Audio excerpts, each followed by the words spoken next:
Si acaso por alguna razón eres afroestadounidense y llegaste hasta este video, prepárate porque esto no te va a gustar, pero tampoco me importa. Ahora que si eres afrohispano, pues no te preocupes porque este espacio es hispano y esa estupidez de andar poniendo etiquetas étnicas como afromexicano o afro algo, pues no nos importa aquí, nos importa de cero a nada. Un animal potencialmente peligroso destinado a subir al trono, que hace muchísimo ruido desde lo alto cuando ruge, que depreda territorios y cuya corona es una melena prominente, desordenada, que brilla con el sol. Así es, por supuesto, estoy hablando de no otro que Donald Trump. Por lo que, ¿qué es lo que tiene que ver Donald Trump, Mark Zuckerberg con Mufasa? Así que entonces, hola, ¿cómo va? Yo soy Eric, esa de allá atrás es Suki, que trae de hecho puesto un dije de plata de Simba, porque si bien esta película no es tan mala, esta película de la que vamos a hablar, Mufasa, pues no es para nada el Rey León de 1993, que ese sí es el rey de Disney. Cuando hablemos en el próximo video de El Rey León de 1993, entonces sí, Suki traerá el dije de oro. Pero hoy vamos a hablar de la película de Disney, Mufasa, dirigida por el director afroestadounidense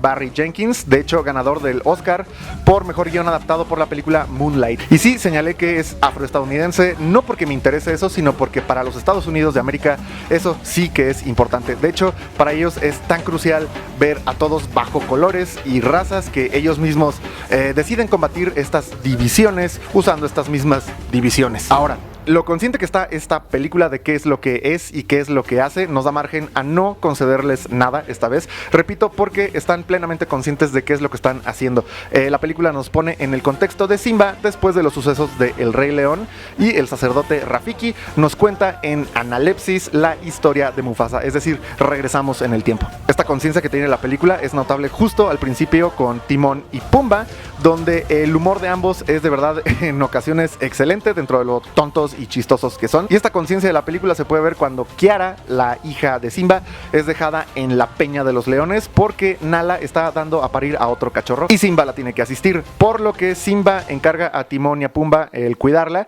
y se les instruye bien claro que no le vayan a contar absolutamente nada de historias. Y lo primero que empiezan a hacer es contarle historias y le empiezan a contar cómo vencieron a Scar a golpes en una escena bastante graciosa a más no poder.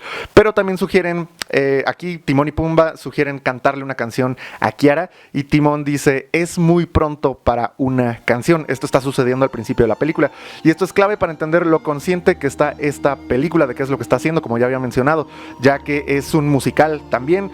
Y se sabe que las canciones de un musical pueden ser tediosas, así de consciente está esta película. Pero ¿qué es lo que hay de la historia de Mufasa una vez que empezamos a ver esa historia? De una manera muy bíblica, moisesiana, Mufasa queda separado de sus padres gracias a una tormenta y un río que lo apartan hasta perderlo. Y el marco divino que rodea a la historia, no solamente al Rey León, sino a la figura de Mufasa, se establece cuando el título de la película aparece de hecho en los cielos. Que de hecho estas piezas de música reflejando esa divinidad pudieron haber llegado de hecho hasta la historia de Moisés, hablando de historias moisesianas, ya que el compositor Hans Zimmer, a cargo de El Rey León también de 1993 y del 2019, también quedó a cargo del soundtrack de El Príncipe de Egipto, película que se estrenó 5 años después del Rey León del 93, y hasta me atrevo a decir que Hans Zimmer hubiera preferido varios de estos motivos de El Rey León, del soundtrack del Rey León, para El Príncipe de Egipto. Así de majestuoso es el soundtrack de El Rey León del 93, que de hecho debe ser uno de los mejores de la historia del cine. Por cierto, también aquello divino del Rey León es explorable y se puede hacer, y lo vamos a hacer desde la obra La Fe del Ateo de Gustavo Bueno, pero eso lo vamos a ver en el próximo video acerca de El Rey León de 1993. Ok, entonces a Mufasa se le menciona el reino de Milele, que no Milei, porque hoy no estamos hablando de ese león. Hola a todos, yo soy el león. Que es un reino más allá de la luz del sol y de las nubes, donde esto es claramente una referencia a una tierra prometida. Es de hecho una tierra prometida aquí dentro de esta película. Al haber estas inundaciones y al Mufasa perder de vista a sus padres, Mufasa es recogido por otro cachorro llamado Taka, quien desde el principio muestra algunos signos de ser un poco turbio, es decir, de que esconde cosas. Y la madre de Taka, Eshe, acepta a este cachorro Mufasa, pero Obasi, el jefe de la manada, el rey, como sucede en el mundo animal salvaje, no quiere cerca a Mufasa. Dato curioso aquí, Obasi de hecho dice que Mufasa apesta, y esto tendrá mucho que ver con que Obasi es un león de Angola. Esta es otra subespecie de león, Pantera leo, llamado león de Katanga, Pantera leo blainbergi, que se destaca por su melena cuadrada extendida casi hasta las patas traseras, donde este león tiene comúnmente la melena negra en la parte trasera. Bueno, pues Mufasa tiene que ganarse su estadía en la manada con una carrera contra Taka, pero Taka deja ganar a Mufasa porque siempre quiso un hermano. Obasi obviamente tiene que tolerar la estancia de Mufasa, pero lo manda a vivir junto con las leonas. Pero el trabajo de las leonas es cazar, por lo que Mufasa aprende incluso a identificar si hay antílopes a la distancia, por cómo el viento pasa a través de los cuernos y por cómo suena este viento. Esto obviamente hace de Mufasa un león muchísimo más diestro para todo, mucho más virtuoso, y Obasi de hecho dice lo siguiente a su hijo Taka: la cacería es para las leonas, los machos protegemos a la manada durmiendo, eso es poder. Y claro, aquí viene un componente de potencia en esta película, porque la virtud de Mufasa viene de las leonas. Comienza un rasgo feminista potente en esta película, ya que el rey de hecho es asustadizo, no es muy listo, cae de hecho en las bromas que hace Mufasa y Taka, y prepondera dormir sobre todo cuando las leonas están haciendo todo el trabajo. Ahora, este feminismo que están manejando aquí es una alegoría al mundo salvaje, donde las leonas son las que cazan. Pero de hecho Taka no está muy conforme con esta actitud de su padre acerca de no hacer nada y dejar que las leonas hagan todo, y ya tiene una admiración por Mufasa por ser ya capaz de cazar gracias a las leonas. Sin embargo, aquí la película está olvidando también conscientemente que el león también caza en el mundo salvaje, y esto lo hacen en pro de un discurso, claro, feminista. La película también recurre a hacer a Taka y a Simba cantar, y de hecho esto sí se percibe como un estancamiento dentro de la película, porque la potencia de esta película reside exclusivamente en la relación entre Mufasa y Taka. Ahora, la siguiente peripecia se va a dar cuando dos leones albinos cazan a la manada de Mufasa, es decir, dos leones enormes, blancos y de ojos azules, quienes vienen a destruir a la manada y no vienen a cazar. Este es el segundo componente de potencia en la película, es decir, blancos, de ojos azules y depredadores asesinos. Esta película iza conscientemente la alegoría de invasión dicho por la misma Eshe, de dos leones blancos como fantasmas jamás vistos antes. Está impresa aquí la idea de un atentado del blanco sobre el africano. Esto queda más claro cuando Kiros, el jefe de la manada de los leones blancos, castiga a su peón porque Mufasa termina de hecho matando al otro cazador blanco, Shayu, quien era hijo del rey, y la molestia viene porque un león ordinario los venció. Un león ordinario, no como ellos, que son leones blancos y de ojos azules. Ahora, para esto es importante que veamos el cast de la película. Aquí todo león es interpretado en voz por un actor afroestadounidense. Aaron Pierre como Mufasa, Blue Ivy como Kiara, Beyoncé como Nala, Donald Glover como Simba, Kelvin Harrison como Scar, y también tenemos a Tiffany Boone, Theo Somolu, Keith David, Annie Kanoni Rose, Marilyn Rankins, Thandie Newton, Lenny James, Foloake Olowofu-Yeku, Thuso Mbedu, Daniel Kamawa, Dominic Jennings, Sheila Atim, Maestro Harrell, entre claro otros. Y los personajes que en esta película no son leones han sido cedidos a blancos, como es el caso de Billy Eichner como Timón y Seth Rogen como Pumba, así también el caso de Preston Neiman como Zazu. Es decir, la comunidad afroestadounidense se está identificando con el león y son ellos exclusivamente los que actúan a los leones.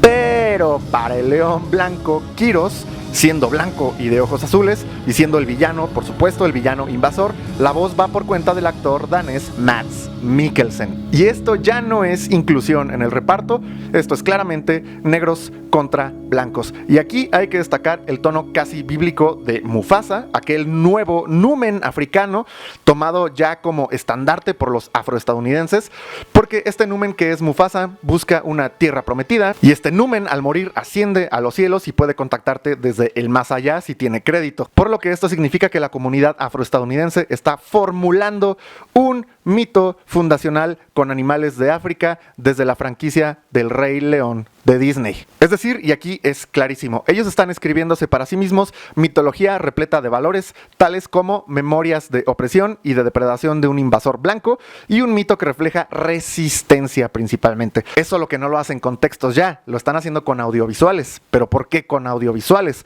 Pues porque lo único que esta comunidad conoce de su historia se lo ha dado la industria del cine, que le ha contado a las comunidades afroestadounidenses su historia a través de relatos visuales llenos de inhumanidad, a través, claro, de las películas de Hollywood. Y ellos, al no conocer ni siquiera África, y a veces siendo incapaces hasta de señalar África en un mapa, desconociendo si es un continente o un país, y también sin ser parte de los pueblos de tradiciones escritas, como si son los pueblos de origen grecorromano, por ejemplo, toman lo que su cultura estadounidense les da, una cultura hecha con base a shows televisivos o de cine. ¿Para qué? Pues para con el mismo cine impostarse a ellos mismos una mitología, valores y memoria a través del animal más representativo de África, que es el león. Y lo hacen de una manera sincrética, combinando tradiciones judías y cristianas bíblicas, incluso con una tendencia neopagana africana que toma a los leones como númenes en este relato mitológico o neorrelato mitológico. Buscan una identidad y mitos propios tomando accesorios diseñados para la vendimia, para la venta, para hacerlos, de hecho, su Biblia propia, con base obviamente a accesorios puestos a la venta en un aparador por parte de Disney dentro de un mercado pletórico. Pero por cruel que esto suene, también incurren tercamente en tratar de identificarse racialmente. Y esto lo hacen imitando al yankee blanco, quien tiene la costumbre de identificarse con sus países de hecho de procedencia. Ustedes alguna vez pueden escuchar a algún gringo diciendo, sí, I am gringo, pero soy 25% irlandés, 25% francés y también algo de belga. Pero en el caso de los afroestadounidenses, ellos han perdido trazo de sus sitios de origen y caen en el error de defenderse como una sola raza por verse negros y de obvia procedencia africana. El error de estarse viendo a ellos mismos como una mónada racial, es decir, como una sola raza negra, viene al no entender que África es el continente con más haplogrupos genéticos en el mundo, por ende su geografía está repleta de etnias que ellos desconocen, pero que atribuyen que son una sola raza. Y con esto, borrando y reduciendo sin distinciones los componentes propios de cada grupo que actualmente vive en África a la sola idea de África, sintiéndose también con el derecho de invisibilizar e identificarse con África entera solo porque dicen que son la supuesta raza negra, cuando de hecho son cientos y cientos de distintas naciones étnicas, naciones tribales, naciones políticas y naciones geográficas que están allá adentro en África. Africanos de hecho tan diversos que los enfrentamientos tribales siguen hasta hoy y de hecho forman parte de las razones históricas de por qué llegaron a América como esclavos. Y lo digo porque otras etnias africanas vendían a otras etnias africanas como esclavos. No hay ni hubo tal unidad, pero el afroestadounidense quiere inventar su mito fundacional y desde el 2019, con el remake de El Rey León, lo pretenden encontrar con Mufasa y con Simba. El relato de Mufasa, con sus tintes bíblicos, incluso incluye merodear por el desierto antes de encontrar la tierra prometida, Milele, cuando Taka y Mufasa tienen que escapar de su territorio porque los leones blancos vienen a destruirlos. Y Obasi, como si de alguna vieja profecía se tratara, dice la siguiente frase: forasteros, las historias eran verdaderas. Y donde se le encarga, por supuesto, a Mufasa la protección del sucesor del rey, es decir, Taka. Ahora, sobre el camino encuentran a otros expulsados y discriminados por sus propias tribus. Tal es el caso de Rafiki, quien es un mandril criado por babuinos, quien al adquirir madurez y un fenotipo ya de mandril y ya despegándose del fenotipo de babuino, es expulsado y le reafirma a Mufasa: soy un mandril. Y asimismo se van a encontrar a una leona sin manada, que de hecho esa manada es destruida por los leones blancos también, que es Sarabi, acompañada por un pájaro que la asiste, que se llama Zazu. Este grupo que está en ese éxodo es un grupo de despojados y expulsados de sus grupos que van a una tierra prometida. Ahora, Taka, con su torpeza, empieza a sentirse atraído por Sarabi. Mufasa lo ayuda y lo apoya, tratando de hacer que se acerque a ella. Y notamos nuevamente este componente que es de condescendencia con las mujeres, porque Mufasa le sugiere a Taka: escúchala.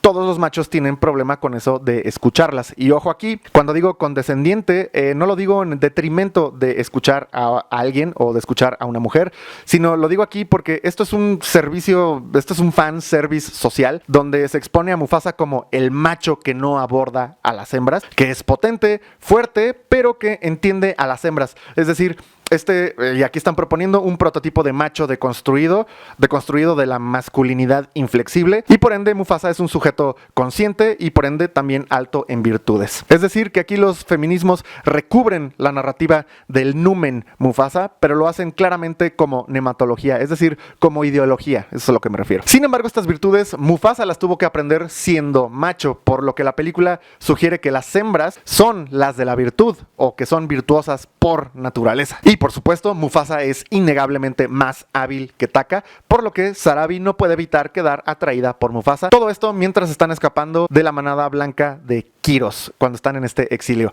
Pero Mufasa, al relacionarse mucho más con Sarabi, y Sarabi teniendo atracción por ese numen deconstruido, hace a Taka sentirse traicionado y se vuelca contra Mufasa, uniéndose a Kiros y delatando la posición de Mufasa y Sarabi. Ahora, efectivamente llegan a la Tierra Prometida, a Milele, y habiendo encontrado esta Tierra Prometida y de hecho su templo de Salomón, que es el árbol de Milele, que es donde Rafiki vive y que toma por templo, Mufasa pacta con el resto de los animales de ese reino y pacta con un respeto por ese ecosistema, por lo que pelea contra el blanco depredador junto con todos los animales de su lado. Taka se arrepiente de la traición que acaba de hacer y se vuelve a unir a Mufasa, intentando pelear contra Kiros y su pretensión de destruir este círculo o este ecosistema, y casi de hecho perdiendo un ojo. Sin embargo, la traición de Taka hiere a Mufasa de manera irreversible, con una herida que jamás tendrá cicatriz para ambos. Cicatriz en inglés de hecho se dice scar, por lo que Mufasa, sin olvidar de que Taka le permitió sobrevivir en su manada cuando él era cachorro, permitirá a Taka vivir dentro de ese reino, pero no volverá a utilizar su nombre y lo llamará por la cicatriz que acaba de adquirir en el ojo, es decir, scar. Y con eso también viene implícito que Mufasa está permitiendo que algo muy peligroso viva con él y junto a él. Y esto, en esta gran metáfora que está haciendo esta película, es bastante interesante porque Taka no es de los leones blancos, es decir, refiriéndonos a como lo dice Kiros, Taka también es uno de los leones comunes, pero este león común se une a los blancos y si bien no es perdonado, es tolerado dentro del reino por Mufasa, y esto se parece a aquellos componentes que son enemigos del afroestadounidense y que se saben peligrosos, componentes como por ejemplo el racismo, por supuesto, pero se parece también a aquello que siendo peligroso lo aceptan dentro de su reino, como por ejemplo el insulto racial.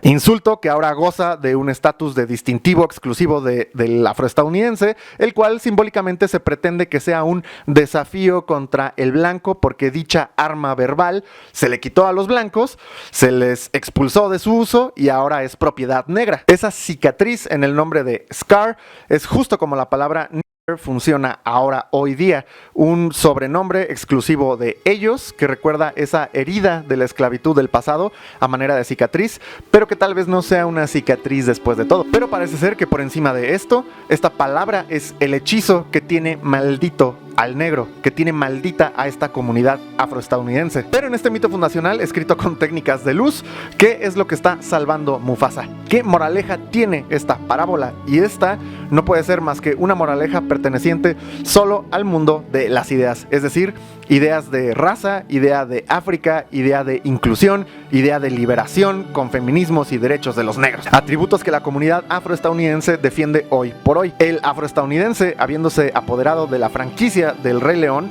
bajo el pretexto de que los leones les pertenecen como signos de África, ambos de hecho, no pueden hacer otra cosa en su entorno más que mantener la idea de que todos son una raza y una comunidad, y que dicha idea se reza en dirección a África como si de una meca geográfica se tratase. Al estar ellos mismos despojados de sus localidades originales, las cuales también desconocen, se aferran a lo que Hollywood cosecha para ellos, o sea, migajas, es decir, ideas de feminismos, ideas de movimientos sociales e ideas de raza. Y junto con una idea muy nebulosa de libertad, aprueban sin medir consecuencias mitos tan oscuros como los de los feminismos. Sí se les compadece a estas comunidades el hecho de que creen pelear contra la opresión, pero lo hacen con las herramientas del supuesto opresor, herramientas que dicho opresor siempre sabe manejar mejor, porque en el momento que el opresor decida tirar a la basura esas herramientas, como están a punto de hacerlo, herramientas tales como los feminismos, Black Lives Matter, inclusión, idea de raza negra como comunidad, etcétera, etcétera, etcétera, Mufasa pasará a ser lo que es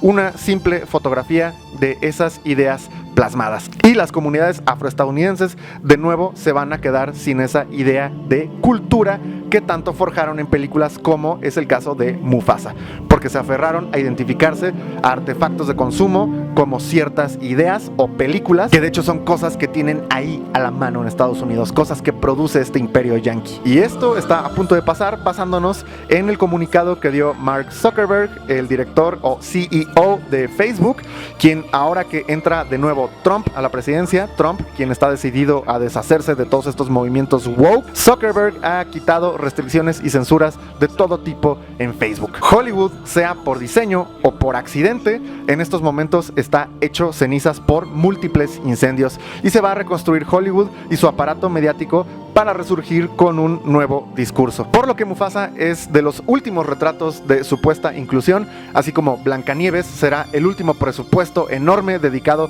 a los caprichos de las ideas del ahora antiguo régimen. Pero el afroestadounidense se dará cuenta que durante esta última década no ganó absolutamente nada y su lugar es el mismo. Es decir, date cuenta, amiga. Es decir, date cuenta, no tienes nada que ver con África, solo perpetúas la maldición del afroestadounidense jugando a ser el espejo de los discursos del blanco anglosajón, porque si estos blancos dicen estamos orgullosos de ser blancos, tú dices nosotros estamos orgullosos de ser negros, y esto es no otra cosa a que jugar a ver quién lo dice más fuerte cuando no hay necesidad de jugar ese juego, sino simplemente abandonar la cancha. Por eso mismo, afroestadounidense, usas la palabra nigger, el insulto blanco por antonomasia contra ustedes, insulto que abrazaste como tuyo y que atesoras tanto que no permites que nadie lo use y que te condena a la maldición de jugar en la cancha de los blancos cuando no hay necesidad, repito. Por lo que la única salvación de estas comunidades afroestadounidenses es primeramente plantearse dejar la fantochada de denominarse afro algo. Que viva el rey Mufasa.